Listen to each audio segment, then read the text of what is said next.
கர்த்தருடைய நாமம் மகிமைப்படுவதாக. இந்த உபவாச கூடுகையில தேவனை ஆராதிக்கும்படியாக, அவரை தேடும்படியாக, அவரை தொழுது கொள்ளும்படியாக, அவருடைய வார்த்தையை கேட்கும்படியாக வந்திருக்கிற உங்கள் ஒவ்வொருவரையும் ஆண்டவராகிய இயேசு கிறிஸ்துவின் கீழான நாமத்தில் நான் வரவேற்கிறேன். தேவன் தாமே இந்த கூடுகை எனக்கு ஆசீர்வாதமாக நடத்தி கொடுப்பாராக. இப்பொழுது நாம் ஜெபிப்போம். எங்களை அதிகமாக நேசிக்கிற அன்பின் தகப்பனே, அருமையான இந்த வேலைக்காக நன்றி செலுத்துகிறோம் அப்பா. இம்மட்டும் எங்களோடு இருந்து உதவின எபினேசர் தொடர்ந்து அப்பா எங்களோடு உதவி போறதுக்காக நன்றி செலுத்துகிறோம் தகப்பனே. அப்பா விசேஷமாக இந்த உபவாச கூடுகைக்காக நாங்கள் ஜெபிக்கிறோம் அப்பா. இதோ இந்த உபவாச கூடுகையில தகப்பனே அப்பா உபவாசத்தோடும் தேடும்படியாக, உடைய முகத்தை நோக்கி நாங்கள் பார்க்கும்படியாக நீர் எங்களுக்கு அனுகிரகம் செய்வீராக. தொடர்ந்து தேவ செய்தி பகுதியுடைய காலத்தில் ஒப்பு கொடுக்கிற அப்பா எல்லாவற்றையும் அப்பா எங்களுக்கு ஒழுங்கும் கிரமமாக நீங்க நடத்தி கொடுங்க. தொடக்கம் முதல் முடிவு பரியந்தம் நீர் மாத்திரம் அப்பா உடைய பிரசனம் மாத்திரம் எங்களை ஆளுகை செய்யட்டும் தகப்பனே. முற்றிலுமாக எங்களை உடைய காலத்தை நாங்கள் ஒப்பு கொடுக்கிறோம், எங்களை தாழ்த்துகிறோம், வெறுமையாக்குகிறோம். இப்ப இயேசுவின் நாமத்தில் நல்ல பிதாவே, ஆமென். ஹல்லேலூயா, ஹல்லேலூயா. இந்த நாளிலும் தேவனை நாம் ஆராதிக்க போகிறோம். பார்த்தீங்கன்னா இன்னையிலேருந்து அந்த ரொம்ப ஸ்ட்ரிக்ட் லாக்டவுன் வந்து ஸ்டார்ட் பண்ணிட்டாங்க. வண்டியில கூட போகக்கூடாதான், பிடிச்சிருவாங்களாம். ஸோ அப்படியாக ஒரு சூழ்நிலைக்குள்ளாக நம்ம போயிட்டு இருக்கோம். ஆனால் தேவன் எதை அனுமதித்தாலும் அது நல்லதுக்கு தான். பார்த்தீங்கன்னா அநேக நேரங்கள்ல நம்ம குடும்பத்தோடு ஃபேமிலியா டைம் ஸ்பெண்ட் பண்ண டைமே இருக்காது. ஆனா தேவன் ஒரு நல்ல வாய்ப்பை அவர் ஏற்படுத்தி கொடுத்திருக்கிறார். அதை அவருக்காக நாம் செலவிடுவோம். ஸோ தொடர்ந்து இப்பொழுது தேவனுடைய நாமத்தை நாம் மகிமைப்படுத்தும்படியாக என்னோடு கூட சேர்ந்து சிறகுகளாலே மூடிடுவார், அரணான பட்டணம் போல் காத்திடுவார். நிச்சயமாக அவர் மாத்திரம்தான் நமக்கு பாதுகாப்பு. அவர் இல்லாமல் நம்மளால் ஒன்றும் செய்ய முடியாது என்ற வேத வசனத்தின்படி இப்பொழுது என்னோடு கூட சேர்ந்து விசுவாசமாய் நம்முடைய குடும்பத்தை அவருடைய சிறகுகளாலே அவர் மூடிவிட்டார் என்று விசுவாசமாய் நாம் சேர்ந்து இந்த பாடலை பாடுவோமா?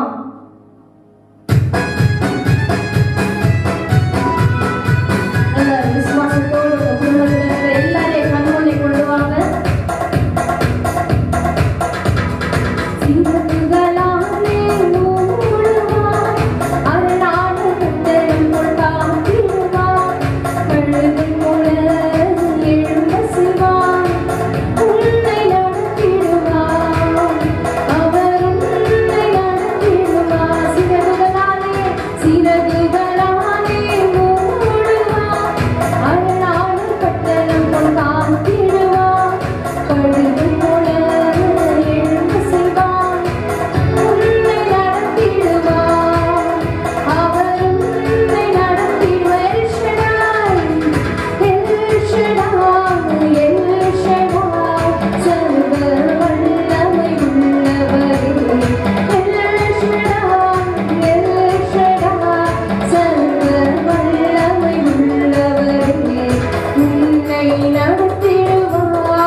முதல் எங்களுடைய பாதுகாப்பு அதிகமாக நம்மோடு கூட, நம் குடும்பத்தின் மத்தியில நம்ம எங்க சென்றாலும் சரி, இல்லை வீட்டுக்குள்ளேயே இருந்தாலும் சரி, அவர்களுடைய பாதுகாப்பு இருந்தால் மாத்திரம்தான் நமக்கு ஒரு நல்ல ஒரு மெய்யான பாதுகாப்பு. என் தேவன் அவர் வாக்குத்தத்தம் செய்த தேவன், உண்மையுள்ளவர். அவருடைய சிறகுகளின் கீழாக நம்மை மூடி நம்மை மறைக்கும் தேவன் அவர். எனவே அவருடைய வாக்குத்தத்தத்தை உரிமை பாராட்டுங்க. என்னோடு கூட சேர்ந்து தொடர்ந்து இந்த பாடல்களை வீட்டில் பாடிட்டே இருங்க.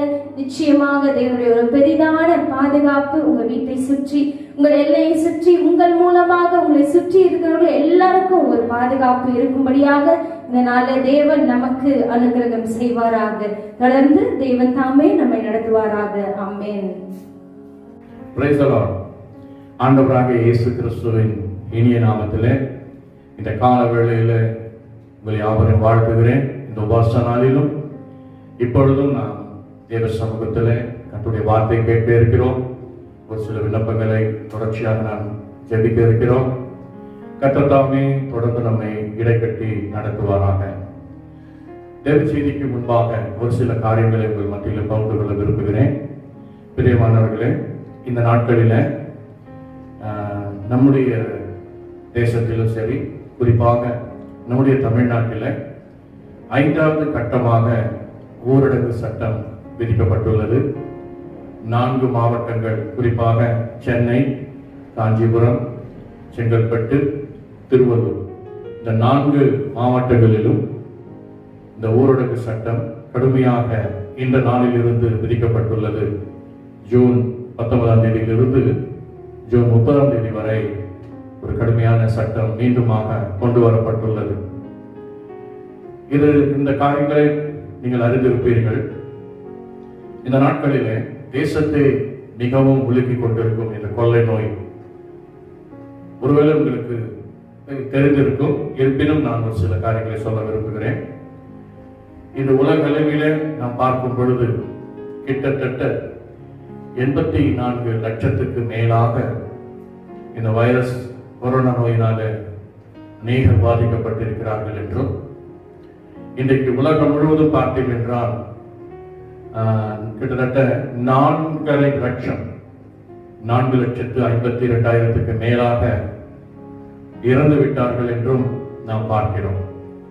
நம்முடைய இந்திய தேசத்திலே பார்த்தீர்கள் என்றால் கிட்டத்தட்ட 3,66,000 மேலாக இந்த கொரோனா வைரஸினால பாதிக்கப்பட்டவர்கள் இருக்கிறார்கள் என்றும், இதில் இறந்தவர்கள் 12,237 பேர்கள் என்று இன்றைய தகவலின்படி நாம் பார்க்கிறோம். அது மட்டுமல்ல, நம்முடைய தமிழ்நாட்டில் நீங்கள் எடுத்துக்கொண்டீர்கள் என்றால் 52,000 மேலாக 52,000 மேலாக இந்த கொரோனா வைரஸ்னால தமிழகம் முழுவதும் பாதிக்கப்பட்டிருக்கிறார்கள். குறிப்பாக அதில் சென்னையில் மாத்திரம் 37,000 மேலாக அதில் மேலானவர்கள் பாதிக்கப்பட்டிருக்கிறார்கள். இதில் நம்முடைய தேசத்தில், அதாவது குறிப்பாக நம்முடைய தமிழ்நாட்டில் இறந்தவர்கள் 625 தாண்டிவிட்டது. நம்முடைய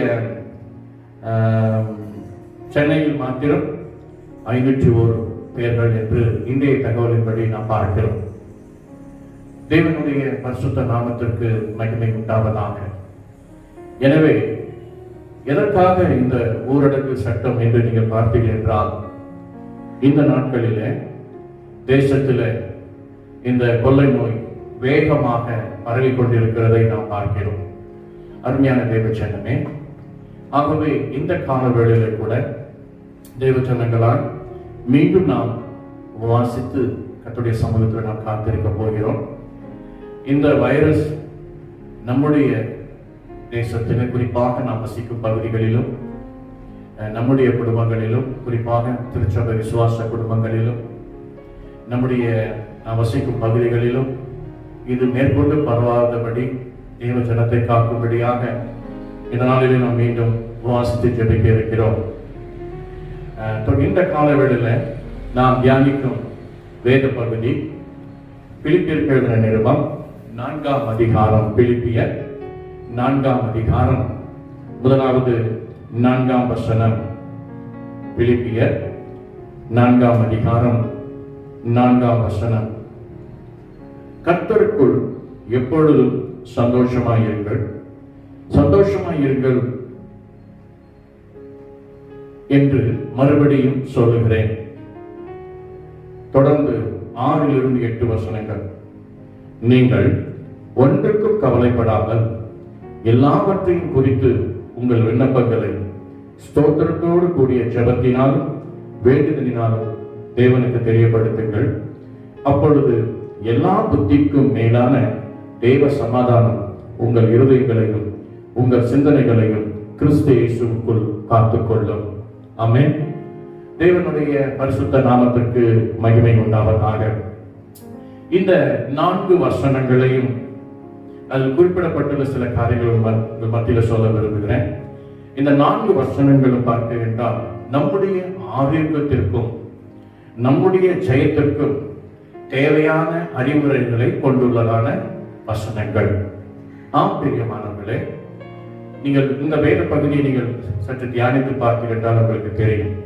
சந்தோஷமும் சமாதானமும் உள்ள ஒரு வாழ்க்கை மற்றும் தேவன் பேரில் உள்ள விசுவாசமும் நன்றி உணர்வும் ஜெபத்தியானமும் உள்ள ஒரு வாழ்க்கை மற்றும் உங்களையும் மற்றவர்களையும் குறித்து எப்பொழுதும் சாதகமாய் பார்க்கும் மனப்பாங்கும் மற்றும் வியாதிகள் வராமல் உங்களை காப்பதற்காகவும் இந்த வேத வசனங்கள் நமக்கு அறிவுறுத்துகிறதை நாம் பார்க்கிறோம்.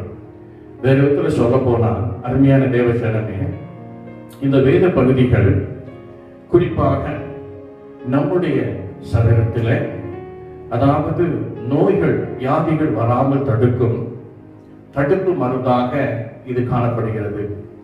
இன்றைக்கு கூட இந்த கொள்ளை வைரஸ் நோய்க்கு எவ்வளவோ மருந்துகள் கண்டுபிடிப்ப முயற்சி எடுத்தால் இன்னும் அது வெளியரங்கமாக அது வெளிவராத சூழ்நிலையை நாம் பார்க்கிறோம். இந்த கால வேளையில நம்முடைய சரீரத்தில் தேவன் நமக்கு வைத்திருக்கிறதான டிவைன் ஹீலிங் மற்றும் அவருடைய தயவுள்ள சித்தத்தின்படி நமக்கு வைத்திருக்கிறதான ஆரோக்கியத்தையும் தெய்வீக சுகத்தை குறித்தான ஒரு சத்தியத்தை இந்த கால வேளை உங்கள் மத்தியில நான் பகிர்ந்து கொள்ள விரும்புகிறேன். நீங்கள் வேதத்தில் பார்த்தீர்கள் என்றால் 1 கொரிந்தியரின் புஸ்தகம் 3ஆம் அதிகாரம் 17ஆம் வசனம் எடுத்துக்கொள்ளுங்கள். 1 கொரிந்தியர் 3ஆம் அதிகாரம் 17ஆம் வசனம். இதில் நீங்க பார்த்தீர்கள் என்றால், ஒருவன் தேவனுடைய ஆலயத்தை கெடுத்தால் அவனை தேவன் கெடுப்பார். தேவனுடைய ஆலயம் பரிசுத்தமாய் இருக்கிறது, நீங்களே அந்த ஆலயம் என்று சொல்லப்பட்டிருக்கிறது.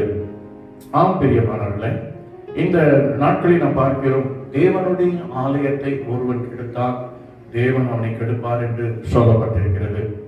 இந்த நாட்களிலே அதாவது என் தேவன், நம்முடைய தேவன் பாவத்திற்கும் வியாதிக்கும் அதற்கு காரணமான எதற்கும் அவர் விரோதியாக இருக்கிறார். ஏனென்றால் தேவன் தாமே தம்முடைய ஜனத்தை தெய்வீக சுகத்துடன் அவர் சிருஷ்டித்திருக்கிறார். ஆகவே தேவனுடைய ஆலயம் பரிசுத்தமாக இருக்கிறது. நம்முடைய ஆலயமாக இந்த சரீரம் பரிசுத்தமாக, நம்முடைய ஆலயமாக இந்த சரீரத்தில் ஆவியும் ஆத்மாவும் பரிசுத்தமாக இருந்தால் நிச்சயமாகவே எந்த ஒரு வியாதியும் நம்மை மேற்கொள்ள முடியாது.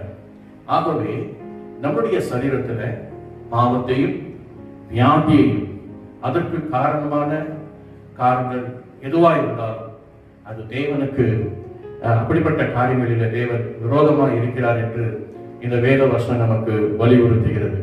அது மாத்திரமல்ல, ரோமருக்கு எழுதின நிருபம் 8ஆம் அதிகாரம் 11ஆம் வசனத்திலே நீங்கள் பார்த்தீர்கள், கிறிஸ்துவை மரித்தோரிலிருந்து எழுப்பின ஆவியானவர் நமக்குள் இருக்கிறார்.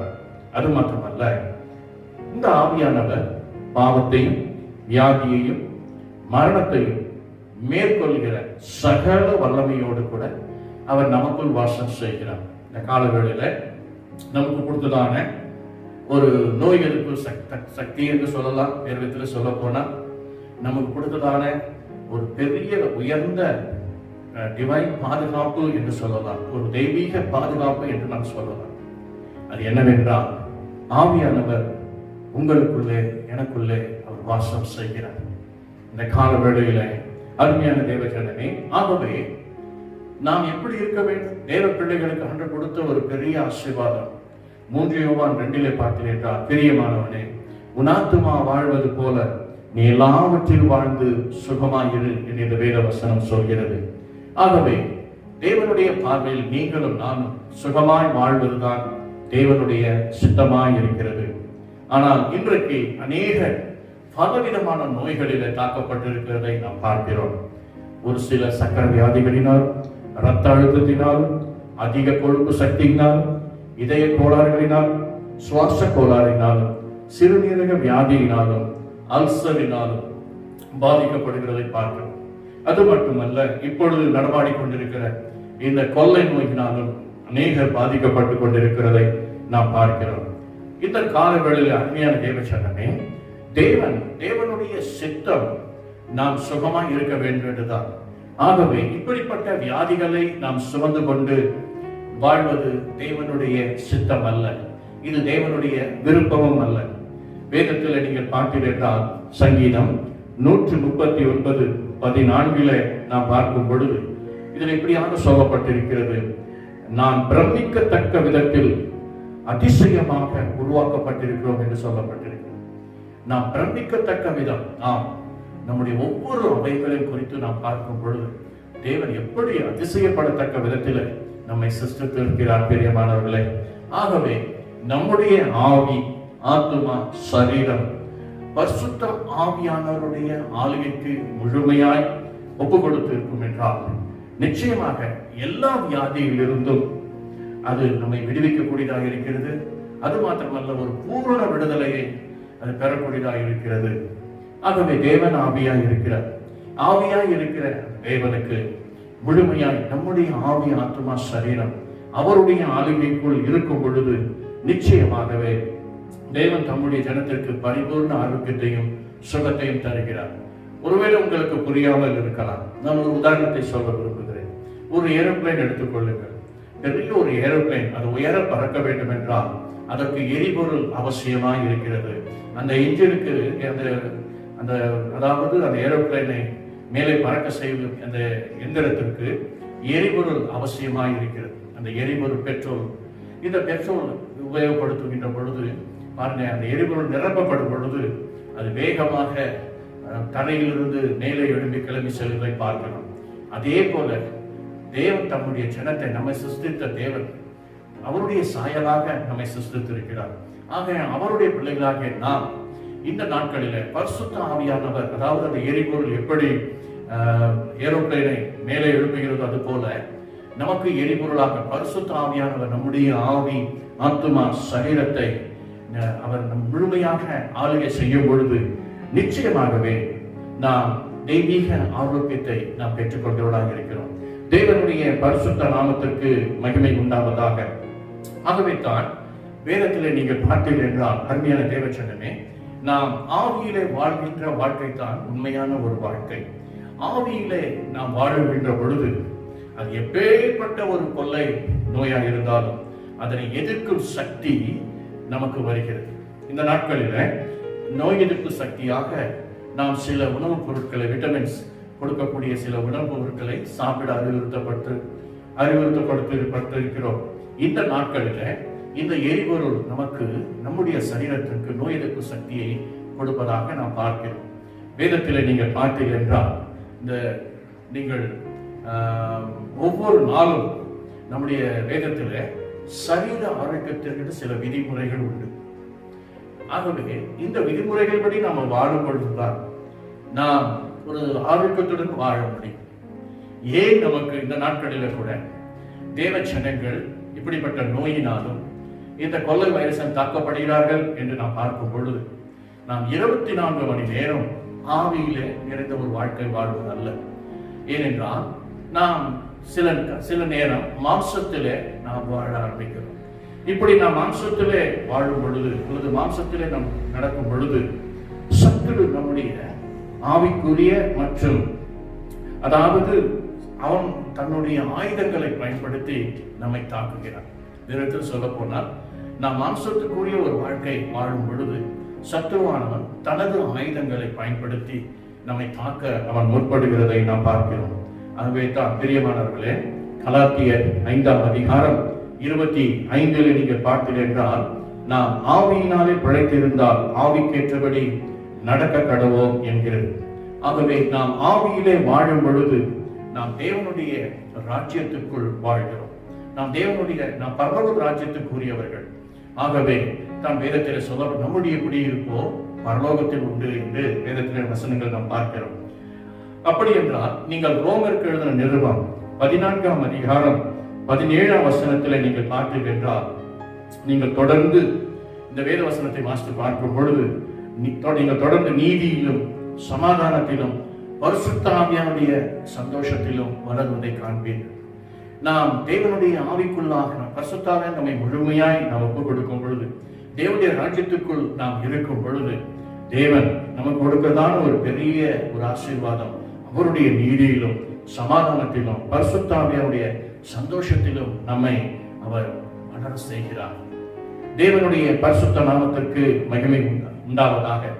இன்னும் நீதிமொழிகளின் புத்தகம் 17ஆம் அதிகாரம் 22ஆம் வசனத்தில் நீங்கள் பார்ப்பீர்கள் என்றால், அதாவது மனமகிழ்ச்சி நல்ல மருந்து என்று சொல்லப்பட்டிருக்கிறது. ஆகவே தான் ஆரம்பத்திலே நாம் பார்த்தோம், பிலிப்பியர்ல நம்ம வாசித்தோம் இல்லையா, பிலிப்பியர் 4:4 எப்பொழுதும் சந்தோஷமாயிருங்கள் என்று சொல்லப்பட்டிருக்கிறது. மனமகிழ்ச்சி ஒரு நல்ல மருந்து என்று இந்த வேத பகுதி நமக்கு கொடுக்கப்பட்டிருக்கிறது. ஆகவே பரிசுத்த ஆவியானவருடைய மெய்யான சமாதானத்துல சந்தோஷம் நிரப்பப்பட்ட ஒரு வாழ்க்கையில அதுதான் நமக்கு நோய் எதிர்ப்பு சக்தி. இந்த காலகட்டத்திலே அநேகர் பயந்து கொண்டிருக்கலாம்.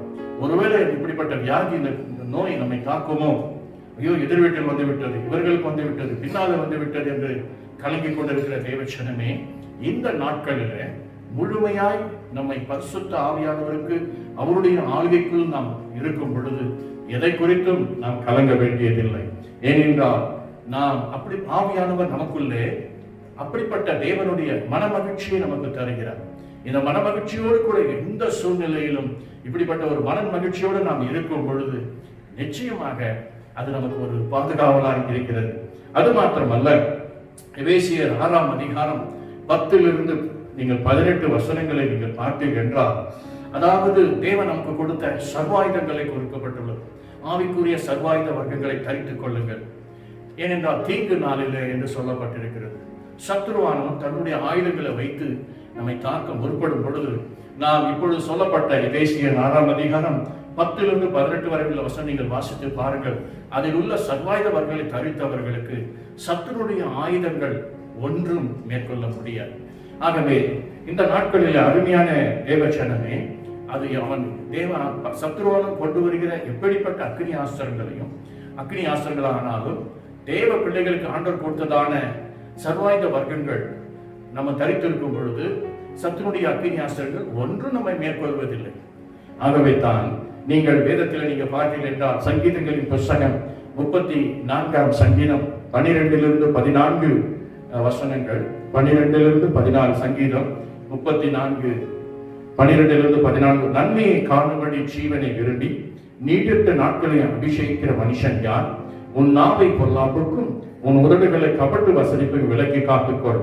தீமையை விட்டு விலகி நன்மை செய், சமாதானத்தை தேடி அதனை பெற்றுக்கொள் என்று சொல்லப்பட்டிருக்கிறது. சுருக்கமாக, உன் நாவை காத்துக்கொண்டால் உங்கள் ஆத்துமாவையும் சரீரத்தையும் நாம் காத்துக்கொள்ள, அதாவது தீட்டுப்படுத்தாதபடி கரைப்படுத்தாதபடி பாதுகாக்க வேண்டும் என்றால் நம்முடைய நாவை நாம் காத்துக்கொள்ள வேண்டும் என்று வேதவசனம் சொல்கிறது.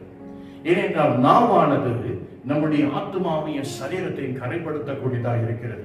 ஆகவே தான் வேதத்தில் நீங்க பார்த்தீர்கள் என்றால், நீதிமொழிகளின் புத்தகம் 18ஆம் அதிகாரம் 21ஆம் வசனத்தில் நீங்க பார்த்தீர்கள் என்றால், மரணமும் ஜீவனும் நாவின் அதிகாரத்தில் இருக்கும், அதில் பிரியப்படுகிறவர்கள் அதன் கனிகளை புசிப்பார்கள் என்று சொல்லப்பட்டிருக்கிறது. அருமையான தேவச்சனமே, நாம் எவைகளை அறிக்கையிடுகிறோமோ அவைகள் தான் நம்முடைய வாழ்க்கையில் நாம் பெற்றுக்கொள்கிறோம். ஆகவே இந்த கால வேளையில கூட நாவை காத்துக்கொண்டால் நமக்கு கிடைக்கிற ஒரு பெரிய ஆசீர்வாதம், அது நம்முடைய சரீரத்தையும் அது நம்முடைய ஆத்துமாவையும் ஆரோக்கியமாக காக்க செய்கிறது. ஆகவே இந்த காலங்களில் கூட நாம் செய்ய வேண்டிய ஒரு காரியம், நம்பர் 1 ஜீவனை சிந்தியுங்கள், நம்பர் 2 ஜீவனை பேசுங்கள், நம்பர் 3 ஜீவனை சாப்பிடுங்கள், நம்பர் 4 ஜீவனை பருகுங்கள். இதனை நாம் செய்யும் பொழுது நிச்சயமாக நம்முடைய வாழ்க்கையை நாம் அனுபவிக்க காணப்படுவோம். இப்படிப்பட்ட ஒரு நெருக்கடியான ஒரு சூழ்நிலையிலே காணப்படுகிறோம். என்ன செய்ய போகிறோம்? இந்த 2 வாரங்கள் கவர்மெண்ட் என்ன செய்திருக்க, ஊரடங்கு கொடுத்து இந்த வியாதி மேற்கொண்டு அது பரவாதபடி தடை சட்டம் கொண்டு வந்திருக்கிறார்கள். இந்த நாட்களிலே தேவ ஜனங்கள் பயந்து கொண்டிருக்கிறார்கள். நீங்கள் பயப்பட தேவையில்லை. தேவன் தம்முடைய ஜனத்திற்கு கொடுத்தான இந்த தெய்வீக சுகத்தை தேவன் நமக்கு கொடுத்திருக்கிறதான ஒரு விசேஷித்த பாதுகாவலை நம்முடைய வாழ்க்கையை நாம் அனுபவிக்கிறதாக காணப்பட வேண்டும். ஆகவே தேவனுடைய பரிசுத்த நாமத்திற்கு மகிமை உண்டாவதாக. தைரியமாக நான் உங்களிடத்தில் ஏற்கனவே இந்த விசுவாச அறிக்கை என்று கொடுத்திருக்கிறேன். அந்த விசுவாச அறிக்கை எடுத்து விசுவாசமாய் அறிக்கை செய்யுங்கள். அது ஒரு சில வசனங்களை நான் வாசித்து முடிக்க விரும்புகிறேன். 1 கொரிந்தியர் 12ஆம் அதிகாரம் 27ஆம் வசனத்தபடி சொல்லுங்கள், என் சரீரம் கிறிஸ்துவின் சரீரம். இரண்டாவதாக 1 கொரிந்தியர் 12:27 படி என் அவயங்கள் கிறிஸ்துவின் அவைகள் என்று அறிக்கையிடுங்கள். மூன்றாவதாக எபேசியர் 5:23 படி என் தலை கிறிஸ்து என்று சொல்லுங்கள். நான்காவதாக எபேசியர் 5:30 படி நான் இயேசு கிறிஸ்துவின் மாம்சத்திற்கும் எலும்புகளுக்கும் உரியவன் என்று அறிக்கையிடுங்கள். கிறிஸ்துவின் ஜீவன் என் மாம்சத்தில் வெளிப்படுகிறது என்று அறிக்கையிடுங்கள். ஐந்தாவதாக 1 யோவான் 1:7 படி இயேசு கிறிஸ்துவின் ரத்தம் என் நோய் எதிர்ப்பு சக்தி என்று சொல்லுங்கள். 1 கொரிந்தியர் 6:11 படி இயேசுவின் நாமம் என் நோய் எதிர்ப்பு சக்தி என்று சொல்லுங்கள். வெளிப்படுத்தல் 12:11 படி இயேசுவின் வார்த்தை என் நோய் எதிர்ப்பு சக்தி என்று சொல்லுங்கள். எட்டாவதாக நான் இயேசுவின் ரத்தத்திற்குள், அவருடைய நாமத்திற்குள், அவருடைய வார்த்தைக்குள் இருக்கிறேன் என்று அந்த விசுவாச அறிக்கையை எடுத்து நீங்கள் அறிக்கையிட்டு உரிமை பாராட்டுங்கள். ஆம் பிரியமானவர்களே, நாவை காத்துக்கொண்டு நம்முடைய சரீரத்திற்கும் தேவன் நமக்கு கொடுத்திருக்க, நம்முடைய ஆத்மாவுக்கு கொடுத்திருக்கிற அந்த சுகத்தை, அந்த ஆரோக்கியத்தை காத்துக்கொள்ளுங்கள். நாவை பயன்படுத்த மரணமும் ஜீவனும் நாவின் அதிகாரத்தில் இருக்கும். தேவன் நமக்கு கொடுத்ததான இந்த விசுவாச வார்த்தைகளை அறிக்கையிடுங்கள். வசனங்களை, வார்த்தைகளை அறிக்கையிடுங்கள். ஆகவே இந்த உபவாச நாளில், இந்த கால வேளையில நம்முடைய ஆவி, ஆத்துமா, சரீரம் பரிசுத்த ஆவியானவருக்கு முழுமையாய் நாம் ஒப்புக் கொடுக்க வேண்டும். இந்த நாட்களில நான் அந்த ஏரோப்ளேன் கதையை சொன்னேன் இல்லைங்களா? அது அந்த ஏரோப்ளேனுக்கு, அந்த என்ஜினுக்கு என்ன தேவை? அந்த எரிபொருள் தேவை. அதே மாதிரி நம்முடைய ஆவி, ஆத்துமா, சரீரம் இப்படிப்பட்ட சூழ்நிலையில பரிசுத்த ஆவியாளருக்குள் நடத்தப்படும் என்றால் எதை குறித்து நாம் கலங்க வேண்டாம். இந்த கொரோனா வைரஸ் உங்களை தொடுவதில்லை. ஆமென், ஆமென். உறுதியாக பிடித்துக் கொள்ளுங்கள். இப்படி வந்துவிட்டு நாம் எப்பொழுது இந்த வியாதி தாக்க பிசாசு காத்துக்கொண்டே இருக்கிறான். அவன் செய்கிற ஒரு காரணம், மாம்சத்துக்குள் வாழும் பொழுது இந்த 24 மணி நேரம் இன்றைக்கு ஒப்புக்கொடு. இந்த 2 வாரம் ஜூன் 19 இன்றையிலிருந்து 30ஆம் தேதி வரை ஒவ்வொரு நிமிடமும் கர்த்தருக்குள் இந்த வாக்குத்தத்தங்களை, விசுவாச வார்த்தைகளை அறிக்கையிட்டு ஆவியில் ஆவிக்கேற்றபடி பிழைத்திருந்து ஆவிக்கேற்றபடி நடவுங்கள். நம் பிள்ளைகளுக்கும் கற்றுக் கொடுங்கள். உறுதியாக செல்வீங்கள். இது வந்து விடுமோ என்று பயந்து கொண்டிருக்கிறார்கள். பயம் சத்துனுடைய. தேவன் நமக்கு பயமுள்ள ஆவியை கூட, தலமும் அன்பும் தெளிந்த புத்தியுள்ள ஆவியை கொடுத்திருக்கிறார். ஆகவே இந்த தேசத்தின் நிலவும் இந்த சூழ்நிலைகளை கவலைப்படாமல், தேசத்திலே அகப்பட்டுக் கொண்டிருக்கிற இன்றும் ஜனங்கள் இப்படியாக இந்த கொள்ளை நோய் நேகரி பிடித்துக் கொண்டிருக்கிறதை அறிந்து தேவ ஜனங்கள் உபவாசம் எடுத்து செபிங்கள். நீங்கள் செபிக்கும் பொழுது நிச்சயமாக உங்கள் சூழ்நிலைகள் மாறும். இது எப்பொழுதும் மாறும் என்று கலங்காதீர்கள். நிச்சயமாக காரியங்கள் நமக்கு கர்த்தர் ஜெயமாக தருவார். தேவன் நம்முடைய வாழ்க்கையில எது அனுபவித்தாலும் அது நன்மைக்கு என்று சொல்லுவேன். ஆகவே இந்த நாட்களில தேவன் தாமே நம்ம எல்லாம் இப்படி நிலவுகிற இந்த கொள்ளை நோய்களில் இருந்தும், எல்லா மத வியாதிகளில் இருந்தும் நம்மை விடுவித்து பூரண ஆரோக்கியத்தை தேவன் தர நம்மை முழுமையாக ஒப்புக் கொடுத்து பரிசுத்த ஆவிக்குள்ளே ஒப்புக் கொடுத்து வாழுங்கள். நிச்சயமாகவே தேவன் தாமே தம் ஜனத்தை காப்பார். கர்த்தர் தாமே உங்களை ஆசீர்வதிப்பாராக.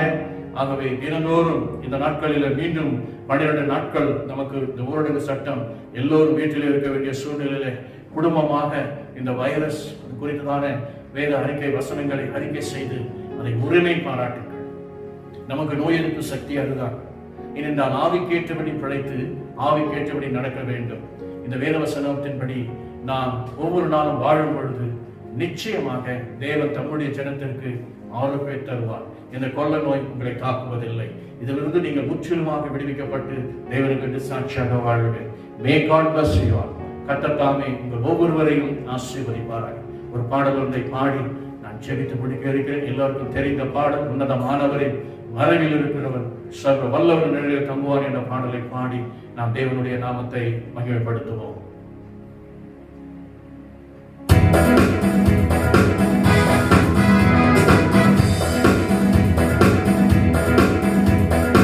உன்னதமானவரின் உயர் மறைவில் இருக்கிறவன் சர்வ வல்லவரின் நிழலில் தங்குவான்.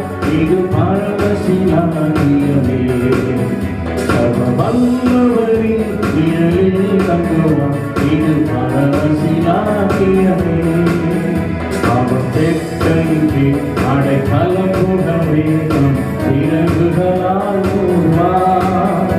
அவர் தெற்கைக்கு அடைக்கலம் புகவேகம் இறங்குகளால் மூடுவார்.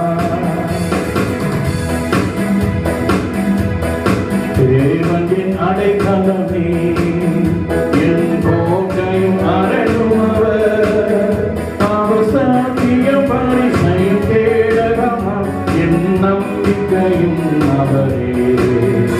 அவர் சத்தியம் பரிசையும் கேடகமாம் என் நம்பிக்கையும் அவரே.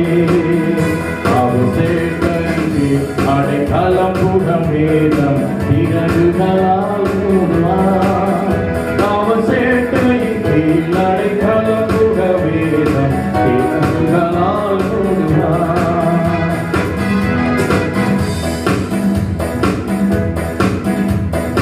இரவின் பயங்கரத்திற்கும் பகலில் பறக்கும் அம்புக்கும் இருளில் நடமாடும் கொள்ளை நோய்க்கும் நான் பயப்படவே மாட்டேன்.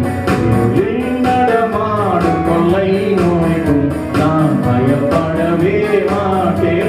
சேர்ந்து அவர் சேர்க்கைக்கு அடைக்கலம் புகவேகம் இறகுகளால் மூடுவார்.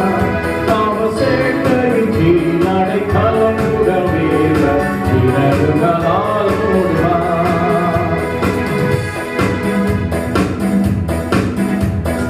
தேவனும் அடைக்கலமே ஒரு பொல்லாப்பும் உன்னை சேர்வோம்.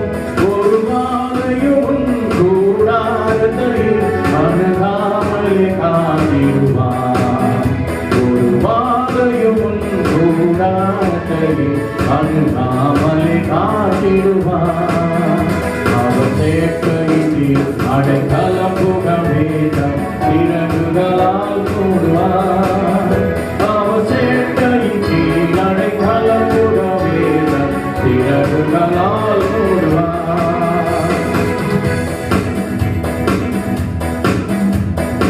ஆபத்திலும் அவரை நான் நோக்கி கூப்பிடும் வேளையிலும் என்னை காக்குவித்தே ஒன்றும் ரட்சிப்பாரே என் ஆத்துமனேஸ்வரவர். என்னை காக்குவித்தே ஒன்றும் ரட்சிப்பாரே என் ஆத்துமனேஸ்வரவர். அவர் சேர்க்கைக்கு அடைக்கலம் புகவேகம் இறகுகளால் மூடுவார். அவர் சேர்க்கைக்கு அடைக்கலம் புகவேகம் இறகுகளால் மூடுவார். உன்னதமானவரின் உயர் மறைவில் இருக்கிறவன் சர்வ வல்லவரின் நிழலில் தங்குவான். இது பரமசிலாகியமே. சர்வ வல்லவரின் நிழலில் தங்குவான். இது பரமசிலாகியமே. அல்லேலூயா. நம் யாவரும் கண்களை மூடி தேவ சமூகத்திலே நாம் காத்திருப்போம். இந்த நாளிலே கூட தேசத்தில் நிலவுகிற இந்த சூழ்நிலையிலும் குறிப்பாக நம்முடைய சென்னை பட்டணத்திலும் நாம் வசிக்கும் பகுதிகளிலும் இந்த 4 மாவட்டங்களில் எங்கிருந்தாலும் சரி, அருமையான தேவ ஜனமே, தேவன் நமக்கு கொடுத்திருக்கிறதான ஒரு கோட்டை, அவர் கொடுத்ததான ஒரு பாதுகாப்பு, அவர் நமக்கு வைத்திருக்கிறதான ஆரோக்கியம், அவர் நமக்கு கொடுத்ததான சுகம், இவைகளையே சிந்தித்துக் கொண்டிருக்கிறார். இந்த நாட்களிலே கர்த்தர் கொடுத்த வாக்குத்தத்த வசனங்களை உறுதியாக பிடித்து தெய்வ சமூகத்திலே காத்திருந்து உரிமை பாராட்டுங்கள், அறிக்கையிடுங்கள். கர்த்தர் தாமே இந்த சூழ்நிலையிலே திருச்சபை விசுவாச குடும்பங்கள் ஒவ்வொருவரையும் தேவன் இந்த கொள்ளை நோயிலிருந்து விடுவித்து பாதுகாத்து நடத்துவார். எதை குறித்தும் நீங்கள் கலங்காமல் எப்பொழுதும் ஆவியிலே நிரம்பியிருங்கள்.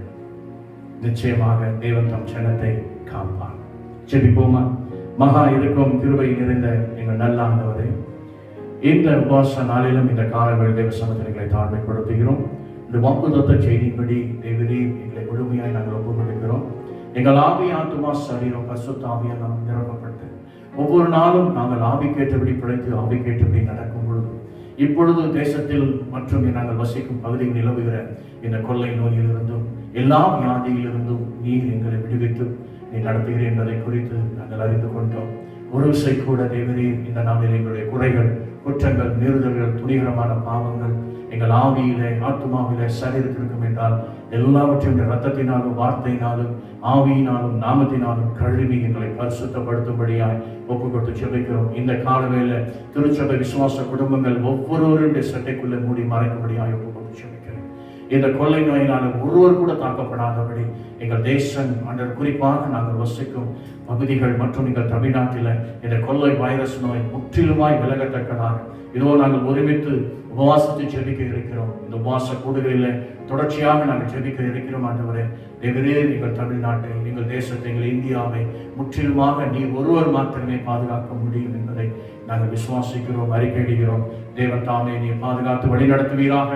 இன்னும் யாரெல்லாம் இந்த காலங்களில் உபவாசத்தை ஜெபிக் கொண்டிருக்கிறார்களோ, என்னென்ன தேவைகளுக்காக அவர் ஜெபித்துக் கொண்டிருக்கிறார்களோ, கர்த்தர் தாமே தேவைகளை நீர் அறிவீராக. தேவன் தாமே மனுஷன் முகத்தை பார்க்கிறார், தேவனுடைய இருதயங்களை பார்க்கிறீர். ஒவ்வொருடைய இருதயங்களை அறிந்த தேவன் அந்த தேவைகள் எல்லாம் சந்திக்க ஆண்டவரே, குறைகள் எல்லாம் நிறைவாக்கும். உபவாசத்தை ஜெபிக்கிற ஒவ்வொரு பிள்ளைகளையும் இந்த சட்டை நிலையில மூடி மறைத்துக் கொள்வீராக. ஆசீர்வதிங்க, வழி நடத்துங்க, ரத்த கோட்டைக்குள்ளே மறைத்துக் கொள்ளும். தொடர்ச்சியாக நாங்கள் ஜெபிக்க எங்களுக்கு கிருபை தாங்க, பலன் தாருங்க. எல்லாவற்றையும் நேச கரத்தில் ஒப்பு கொடுத்து ஜெபிக்கிறோம் எங்க நல்ல பிதாவே. ஆமென், ஆமென். எல்லாரும் சேர்ந்து சொல்வோம்.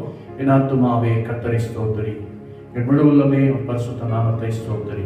என் ஆத்துமாவே கர்த்தரை ஸ்தோத்திரி, அவர் செய்த சகல உபகாரங்களையும் மறவாதே. ஆமென், ஆமென். நம்முடைய கர்த்தராகிய இயேசு கிறிஸ்துவின் கிருபையும் பிதாவாகிய தேவனுடைய அன்பும் பரிசுத்த ஆவியானுடைய அந்யோன்ய ஐக்கியமும் இன்றும் என்றும் சதா காலங்களிலும் நம் அனைவரோடு கூட இருப்பதாக. ஆமென். Praise the Lord. God bless you. கர்த்தர் தாமே உங்களை ஆசீர்வதிப்பாராக. உபவாச நாளிலும் தேவ ஜனத்திற்கு அன்று கர்த்தர் கொடுத்த விசேஷித்த பாதுகாவலை பெற்றுக் கொள்ளுங்கள். May God bless you all.